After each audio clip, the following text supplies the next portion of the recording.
Syederalun Dinas Pemadam Kebakaran DKI Jakarta meminta warga tidak sembarangan merebut selang air petugas damkar untuk memadamkan api.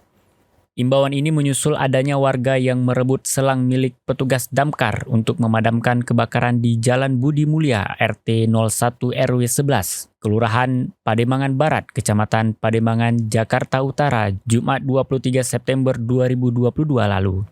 Pasalnya perebutan selang bisa menghambat proses pemadaman api. Perebutan selang itu bermula ketika unit damkar sampai di lokasi kejadian.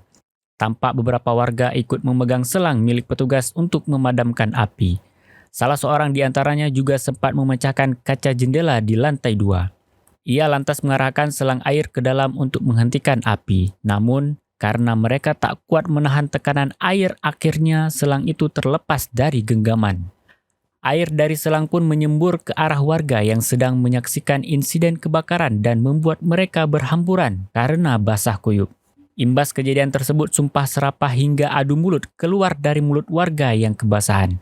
Kebakaran dilaporkan oleh warga yang datang ke pos pemadam kebakaran setempat sekitar pukul 12:10 waktu Indonesia Barat.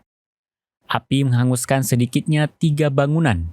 2 bangunan diantaranya merupakan hunian 2 lantai yang masing-masing dijadikan warung kelontong dan toko kosmetik di lantai bawah.